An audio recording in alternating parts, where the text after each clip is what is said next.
Wih, Jahil. Jawhead akan mempermudah Tigreal dong. Bisa kalau dilempar ya. Iya. Dia kalau mau nutup edit sih. Edit juga punya sekarang. Edit Gatot. Gatot juga. Edit ya. Editnya Kirk ya. Ya, Edit Kirk mungkin. edit Badang. Atau dikejutkan kita dengan hero yang lain. Arlot. Kirk suka banget Arlot loh. Iya. Wow.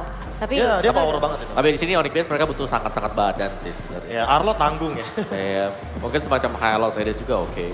Bisa sih, Hylos di depan. Hylos, Walaupun ya. hati-hati sama Chusin ya. Pasti kan. Agak pasti. sakit juga tuh diangkat terus. Oke. Dan 2 pick dari Onyx Philippines. Butuh badannya ada Jawhead dan Hylos. Hylos. Ya, lengkap Best sudah option. ya. Best option daripada mungkin membawakan kayak Hilda gitu juga. Ujung-ujungnya bakal diangkat juga kan sama Zushin. Mendingan Gold- Hylos goldnya? dulu. Mendingan Hylos iya. Hylos bakal ngerepotin soalnya. Kalau sekarang goldnya bakal ke arah mana? Cloud. Cloud, ya cuma Cloud. Cloud. Aku cuma bisa lihat Cloud di situ. Bruno kayaknya berat ya. Bruno bagus tapi bukan opsional yang bagus buat ngejawab split push-nya. Karena Ya. takutnya rencana split push bisa dijalankan lagi sama Onyx Philippines. Ya berarti kalau Cloud ini Arkeoshi mereka bakal butuh waktu nih yang dicari sekarang buat jadi intoynya. Oke. Kalau Cloud. Atau ya tadi opsinya masih ada Kari. Beatrix. Ya, dan ya itu Cloud. Cloud. Best option ya, dan yang pasti game yang kedua ini akan menjadi ajang pembuktian lagi apakah RRQ Hoshi mampu mencuri poin, karena kita akan langsung menuju ke line of down bersama Papulung dan juga Ranger Mas. Bergetar, mari kita tunjukkan jadi sebelum ke line of down. Dennis Bara tepuk tangannya. Let's go to the line of down. Yup, itu dia semangat yang masih membara dan seperti biasa Jawhead.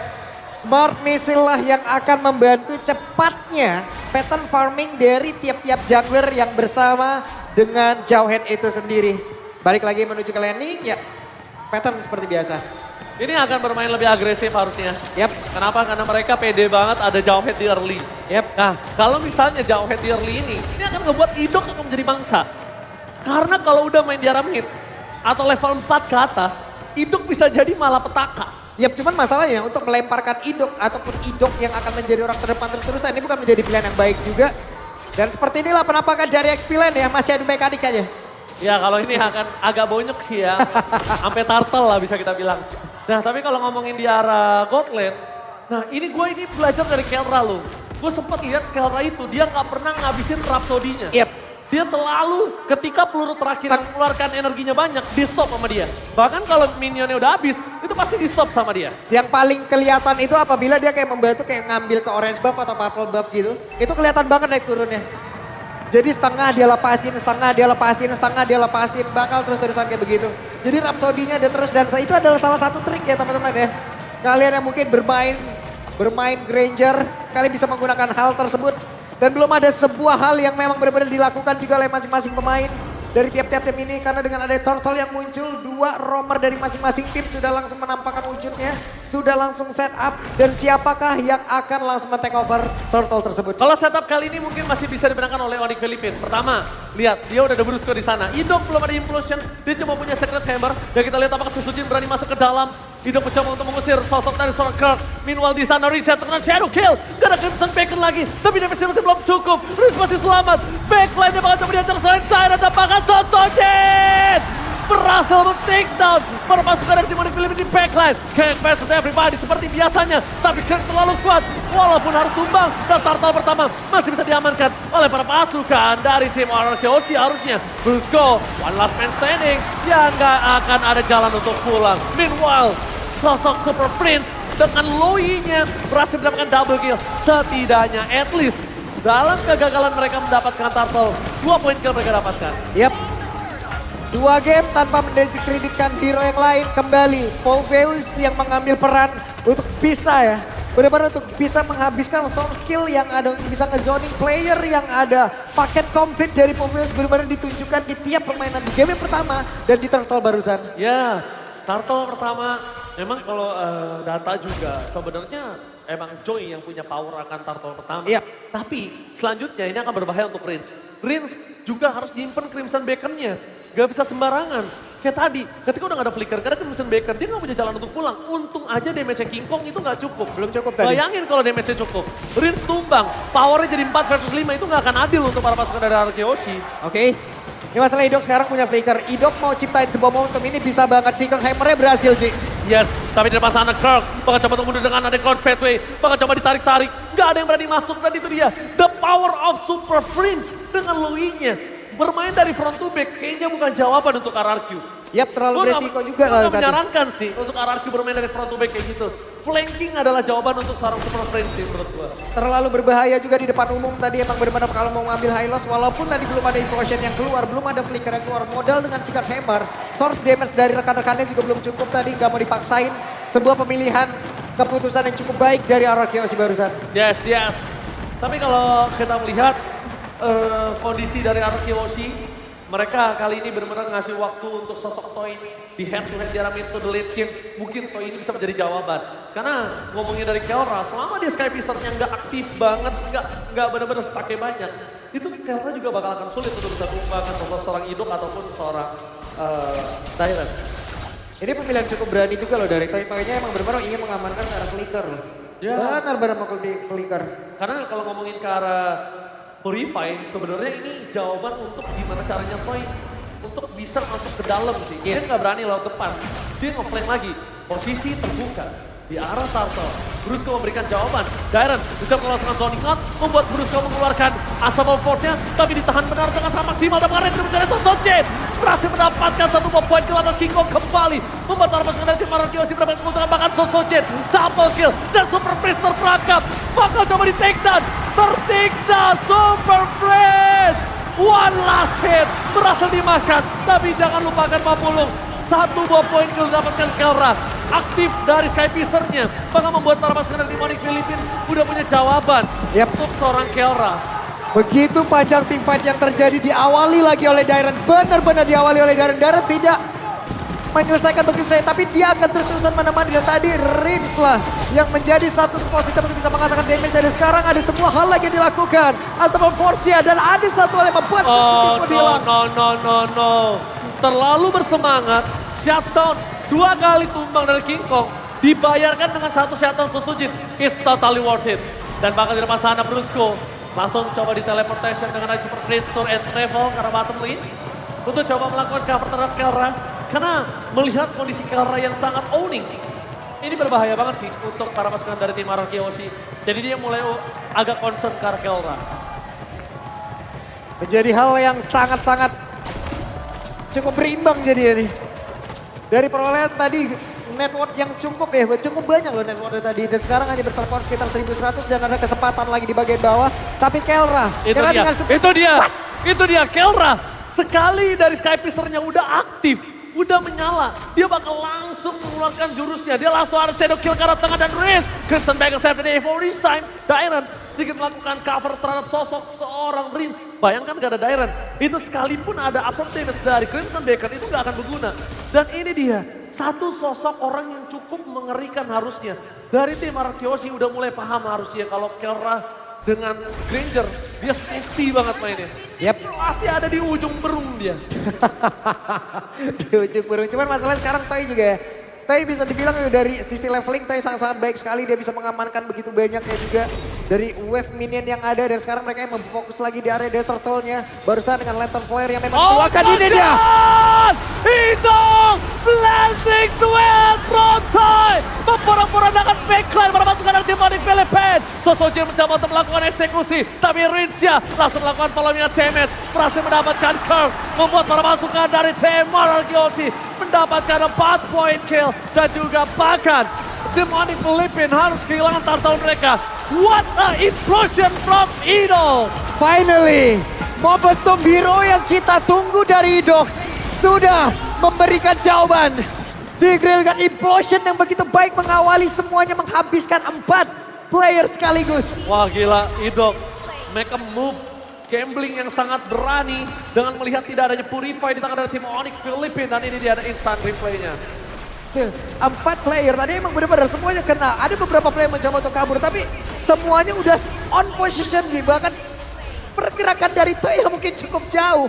Yes. Let's go langsung blazing duet ya. Itu dia blessing duet turunan legacy dari sosok seorang Skylar yang diturunkan ke arah Toy kali ini.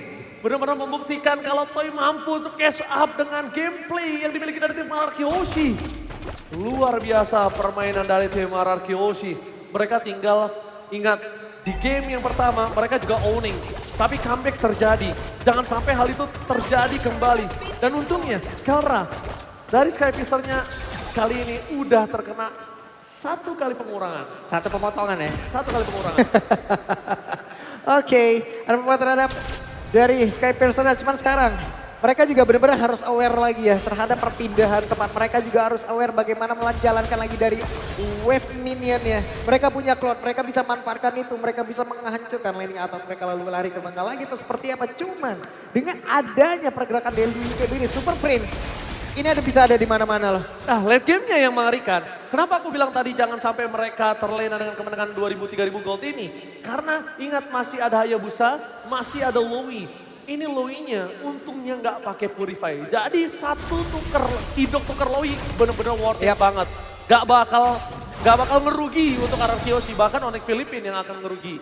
Dan yang aku agak khawatirkan adalah kalau Super Prince Tour and Travel ini dipakai untuk split push-nya Hayabusa. Itu yang worry. Waduh. Sulit juga tuh ya. Iya sulit juga makanya. yang bisa nahan siapa? Toy atau enggak Dairen mungkin. Kecuali memang mungkin ada item-item yang memang bisa menahan itu semuanya juga. Entah Winter Crown nanti memang sudah ada. Dan kemudian ini menurut gue ini Winter Crown udah paling enak juga untuk Stoy. Oke, tapi di depan sana para pasukan dari tim RRQ Oshi udah ngebuka badan menuju ke arah World yang terhormat. Meanwhile, para pasukan dari tim RRQ Oshi akan mendetek di mana Super Prince akan melakukan teleportation. Diversionnya belum terlihat dari seorang Riz. Kelihatan Super Prince-nya one by one situation. Bakal coba di cover. Lot tidak dapat pada cover cukup. Idol! Blazing duet from Toy! Again! 2-point kill! Didapatkan tanpakan! Triple kill! Maniac masih terlalu jauh. Lord bergerak di bottom lane. Susujin tidak akan tinggal diam. Dan ini dia. Salah satu legacy. A blazing duet from Toy.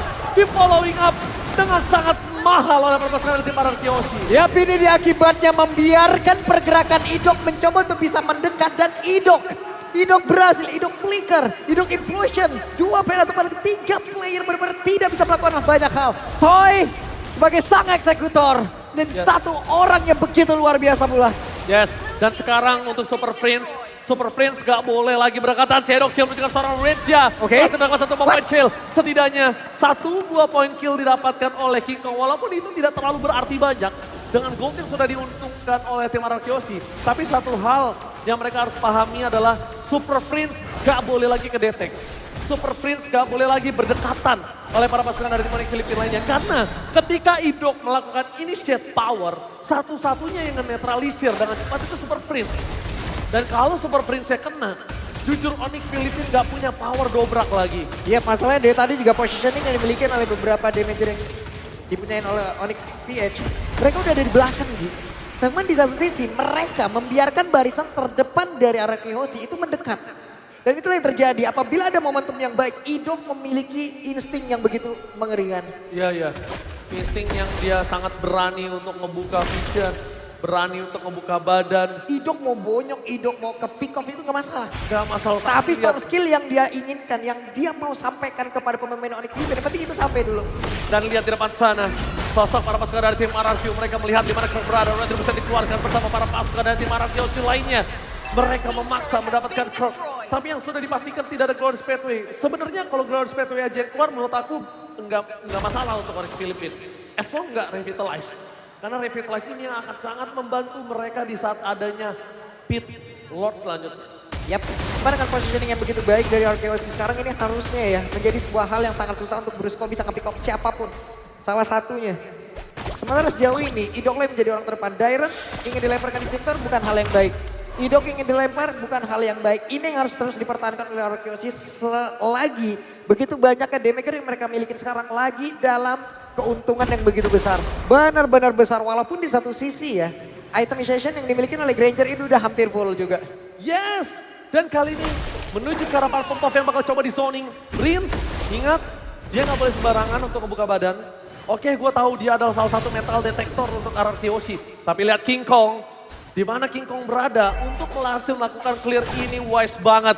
Satu buah momentum yang bisa didapatkan King Kong laning jauhnya itu didorong terlebih dahulu. Wow, Dengan ada dua piece yang diambil, War X sekarang juga udah diambil oleh Kelra tapi... Kotil! Oke, Kotil! Kotil. Mereka mencari di mana seorang Susujin tapi ternyata sayang sekali. Tidak berhasil mendapatkan deteksi tapi nampaknya Idol! Flicker dikeluarkan, belum ada implosion dan blending red from Toy. Flicker berjalan seorang Kelra tapi nampaknya shutdown! Shutdown terjadi, dua shutdown di area berbeda. Tapi dengan Super Prince yang bebas, membuat para pasukan dari tim Araki Hoshi mereka kewalahan. Surprise! Happy birthday! Double kill from Kelra! Dan bakal mereka mencari di mana Susujin berada. Kelra bakal gak bertahan. Dan ini dia, shutdown! Nowhere to run Kelra!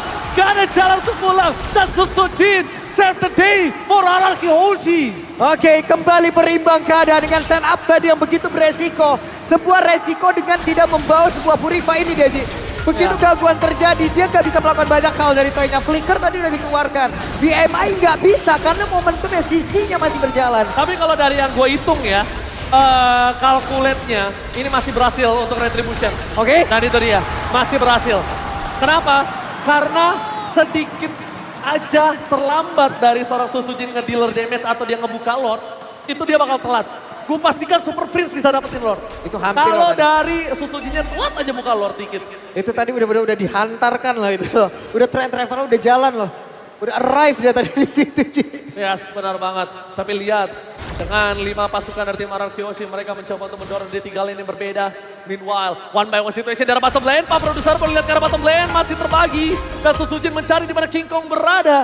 Ditutup begitu saja. Recall menjadi sebuah jawaban. Mid lane target utama mereka. Ada Super Prince, ada free hit, dan Dairon versus everybody. Masuk lebih dalam. Damage dan Idok gagal mendapatkan siapapun. Hanya Prince di depan mata. Free hit dan Idok. Para pasukan dari tim Araki Hoshi. Mereka bakal coba dihantam dan pulang mundur ke arah belakang. Sky Pisar dari Kelra masih menyala. Defensif yang sangat kuat. Dengan adanya Lowy, Kelra, dan bahkan hanya Kirk menjadi tumbal satu-satunya. Ini menandakan Araki Hoshi harus udah dalam sedikit kondisi lampu kuning. Ini sedikit terburu-buru loh. Apa yang dilakukan oleh Araki Hoshi barusan loh. 2 Winter Crown tadi benar-benar kepake. Begitu banyak source steal dan mereka tidak mendapatkan hal yang begitu baik. Kecuali dengan 2 best turret ini adalah standar dengan adanya Lord yang udah diambil. Selebihnya ini menjadi sebuah kerugian. Tapi semenjak adanya Lord yang berubah ya, menurut gua pribadi, Lord yang di 18 ke atas itulah nanti yang akan berubah segalanya. Yap, wajib ditemenin. Iya, ya. Dan sekarang kondisi yang gua lihat, Araki Hoshi udah masuk lampu kuning. Dia udah mulai sadar dengan owning gold yang banyak dari dirinya aja. Mereka nggak bisa nembus ke 3 base turret. Apalagi nanti ketika dari tim Onyx Filipin bakal drag game ini ke late game. Karena balik lagi kalau kita bisa lihat Sky Pisar. Gue nggak tahu ya Sky Pisarnya Kelra berapa. Maybe around 40 something lah. Yep. Harusnya ya. Itu tadi Ji yang udah gue bilang, dengan adanya Lord tadi yang udah berhasil mereka amankan, dengan base turret yang bisa dihancurkan, itu adalah standarisasi dengan adanya Lord tersebut loh. Selebihnya harusnya mereka bisa mendapatkan keuntungan, entah itu poin kill atau yang berlebih lah, atau mereka bisa mendapatkan hal yang lain lah. Tapi mereka tadi malah mendapatkan sebuah kerugian yang begitu luar biasa loh. 2 Winter Crown digunakan, 2 hero berhasil diambil. Oke, tapi nampaknya dengan ada Council Gaming Torrent Travel Toy! Dan Toy! Wind of Nature save the day more this time! Gagal untuk mendapatkan point kill dengan ada Rose Gold Panther gak bisa menyelamatkan seorang Toy. Tapi Bruce Lee juga tumbang menjadi satu buah korban jiwa. Para pasukan dari tim Araki Hoshi mulai coba mundur. Dan King Kong! Shadow Kill! Sandwich Gaming! Again! Kelra dengan ada permainan Sandwich berhasil mendapatkan 2 dan bahkan 3 pemain dari tim Araki Hoshi. Happy birthday! Super Friends Tour and Travel berhasil mengantarkan 2 point kill untuk tim Onyx Filipin, bahkan 3. Masuk menit hampir 18, awareness yang dimiliki oleh Araki Hoshi mereka harus meningkatkan berkali-kali lipat. Ada Super Prince dengan Luyi-nya, bukan user dari Luyi yang biasa-biasa, tapi ini begitu mengerikan. Dan positioning yang emang mereka lakukan barusan, pergerakan mereka lakukan barusan, ini mimpi buruk Oke, banget. Susujin, damage-nya terlalu sakit, mencari di mana King Kong berada, tapi Kelra! One by one situation! Gagal untuk mendapatkan Kelra, masih ada Immortality, jatuh terjadi, fight time yang dilakukan, tapi lihat Super Prince mencoba untuk mundur dengan Super Prince Tour and Travel-nya. Oke, mereka berhasil mendapatkan Kelra, tapi ada satu Lord, satu objektif yang harus mereka hilangkan lagi. Bukan Lord yang biasa-biasa saja, Lord dengan defense yang Beda begitu ini. tinggi. Ini beda Lordnya, tapi Toy masih ada Wind of Nature. masih punya Rose Gold Meteor. Tapi itu hanya mendapatkan Kirk. Tidak cukup worth it. Kikung di depan sana. Bahkan coba melakukan following update. Bahkan Brusco bakal menjadi pada para pasukan dari tim Arkeosi dan Sojin. Targetnya menunjukkan Super Prince. Gagal mendapatkan satu momen kena blast dari Rocksoy. Mencoba untuk mempura-pura dengan para pasukan dari tim Onyx Philippines dan fokus ke Rabes. Sang Raja berhasil mengeksekusi di game yang kedua. What a play for Arkeosi.